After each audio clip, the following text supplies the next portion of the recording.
Morning, सुप्रभात बच्चों। आज हम पहले इकाई का 7वां लेसन छोटा जादूगर इस पाठ का हम अध्ययन करेंगे। इसके लेखक है जयशंकर प्रसाद। इस पाठ में लेखक ने बताया है कि किस प्रकार सामान्य भारतीय भी स्वतंत्रता के यज्ञ की अग्नि में सुख सुविधाओं घर परिवार की आहुति देने के लिए तत्पर रहता था। हमारा देश उस समय गुलाम था और आज़ादी की लड़ाई चल रही थी, तो हमारे देश के गरीब से गरीब जनता भी आज़ादी की लड़ाई में सम्मिलित हो रही थी और सुख सुविधा घर परिवार सबकी वो आहुति देने के लिए तैयार रहती थी। इसी पर आधारित यह कहानी है। उसी प्रकार इस कहानी में एक छोटे लड़के के साहस और मातृ प्रेम पर भी लेखक ने प्रकाश डाला है। एक छोटा लड़का रहता है, इसके जीवन पर आधारित ये कहानी है। कहानी बहुत ही हृदयस्पर्शी है।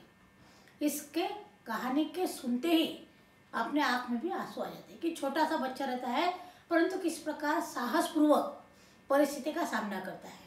उस समय हमारे देश के हालात बहुत खराब थे क्योंकि हम अंग्रेजों के गुलाम थे और जो देश की लड़ाई में सम्मिलित होते थे उनको कोई लोग सहारा नहीं देते थे। सब लोग अपने अपनी मस्ती में रहते थे, इसीलिए ऐसे लोगों के बहुत ही हालत खराब होते थे। तो लेखक ऐसे ही एक बार कार्निवल के मैदान में गए थे। आपको मालूम है कार्निवल का उत्सव फरवरी महीने में होता है। नई फसल उगती है और उस समय फसल उगने के खुशी में सब लोग मिलजुल कर एक उत्सव मनाते हैं, उसको कार्निवल उत्सव कहते हैं। लेखक कार्निवल के मैदान पहुंचे थे। वहाँ पर बहुत ही सुंदर जगह जगह अलग अलग प्रकार के खिलौने थे, अलग अलग प्रकार के स्टॉल लगे हुए थे और जादू के खेल दिखाने वाले थे। बहुत रोशनी थी, सब जगमगा रहा था और ऐसे समय में लेखक की इच्छा हुई कि चलो हम भी इस महोत्सव में शामिल होकर कुछ देखें। वो खड़े फुहारे के पास, एक चौतरे के पास खड़े हो गए जहाँ पर बहुत सुंदर फुहारे उड़ रहे थे। वहाँ पर एक छोटा सा बालक भी खड़ा था। लेखक और बालक की मुलाकात उसी जगह पर होती है। फिर लेखक उसकी तरफ देखते हैं। उसकी कमीज फटी हुई थी, गले के अंदर रस्सी डाली हुई थी और जेब में ताश थे। लेखक उसकी तरफ देखते हैं। तुम क्या करने आए हो? खेल देखने आए हो? उस लड़के ने कहा, नहीं, मैं खेल देखने नहीं, तमाशा देखने नहीं, तमाशा दिखाने आया हूँ। लेखक को बड़ा आश्चर्य हुआ, मैं तो यहाँ देखने के लिए आया हूँ। नहीं, मैं तो यहाँ दिखाने के लिए आया हूँ। लेखक बड़े चकित हो गए उसकी दृढ़ता देखकर। अभाव था परंतु संपूर्णता थी। संपूर्णता यानी पूर्ण विश्वास था।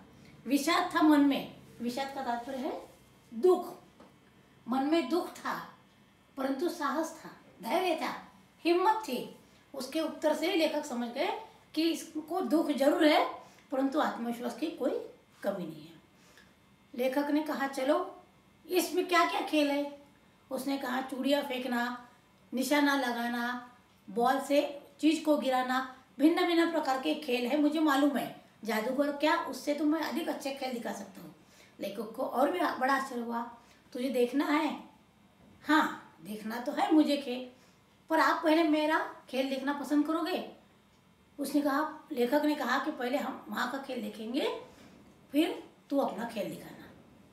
लेखक ने उस बच्चे को मदद करने के लिए 12 टिकट खरीदे क्योंकि वहाँ पर अलग अलग प्रकार के 12 खेल थे, इसलिए 12 टिकट खरीदे। थोड़ा समय था खेल शुरू होने के लिए, इसलिए लेखक ने कहा, चलो हम शरबत पीने जाएं। आज का तू ही मेरा दोस्त है। और उस लड़के के साथ लेखक शरबत पीने के लिए शरबत के स्टॉल पर गए। वहाँ पर चलते चलते उससे बातचीत की। घर में कौन कौन है तुम्हारे? मैं, माता और बाबूजी है। तुझे यहाँ पर आने के लिए, तमाशा देखने के लिए जब तू आया है, तुझे किसने रोका नहीं? तो उसने कहा, नहीं। तेरे बाबूजी कहाँ है? उसने कहा, जेल में। लेखक को बड़ा आश्चर्य हुआ कि इसके पिताजी जेल में। मेरे पिताजी जेल में इस कारण है क्योंकि उन्होंने देश के लिए कार्य किया है। उसके कहने में बहुत अभिमान था। और माँ, मेरी माँ बहुत बीमार है, उसी के लिए मैं पैसे चाहता हूँ। उसके पश्चात दोनों शरबत पीते हैं और खेल खेलने के लिए अंदर जाते हैं।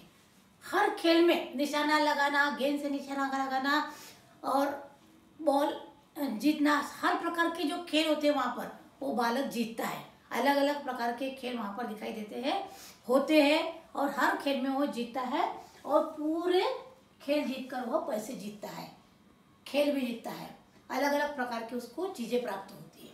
सब वहाँ के देखने वाले चकित हो जाते हैं कि इसका निशाना एक भी गलत नहीं लगता है, हर इस पर गेंद मारता है, गेंद भी जीतता है।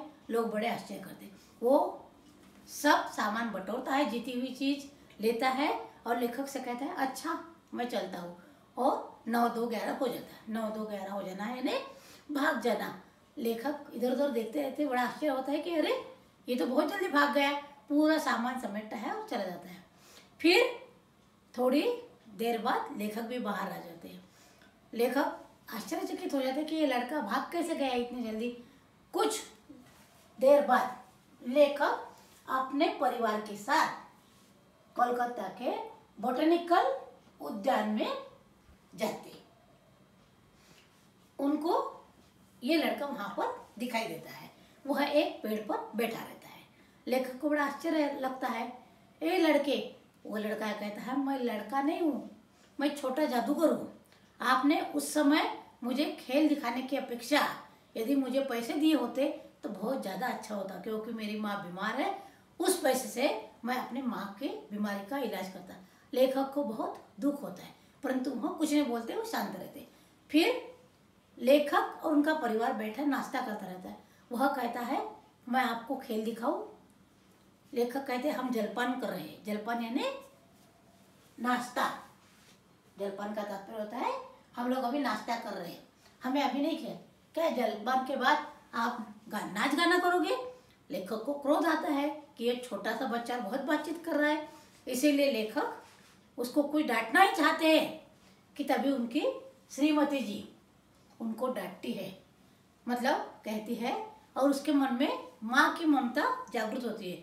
वह कहती है कि चलो बच्चे, हमारा नाश्ता हो जाने के बाद, जलपान होने के बाद तो अपना खेल दिखाना। और वह बच्चा अलग अलग प्रकार के खेल दिखाता है। उसके खेल में वह दिखाता है कि बिल्ली रूठने लगी, बंदर हुड़कने लगा, गुड़िया का ब्याह हुआ, फिर ताश के पत्ते लाल हो गए, लाल पत्तों से काले हो गए, गले में जो डोरी थी उसके टुकड़े टुकड़े हो गए, फिर वह डोरी जुड़ गई। इस प्रकार अलग अलग प्रकार के खेल दिखाकर सबका वो मनोरंजन करता है। इसके कारण क्या हो गया कि लेखक की पत्नी खुश होती है और लेखक की पत्नी उसे 1 रुपया देती है। लेखक की पत्नी ने उसे 1 रुपया दिया। लेखक ने पूछा कि 1 रुपये का तू क्या करेगा? उसने कहा एक कंबल खरीदूंगा और पकोड़े खाऊंगा। पकोड़े लेने की बात उसने बताई।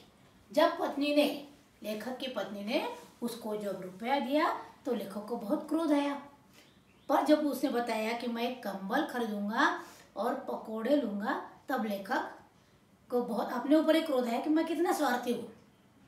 इस बालक को अपनी पत्नी ने 1 रुपया दिया तो मैं मतलब स्वार्थ के कारण अंधा हो गया और मैं कुछ गलत सोचने लगा, परंतु मैं कितना स्वार्थी हूँ, और लेखक बहुत दुखी हो जाते।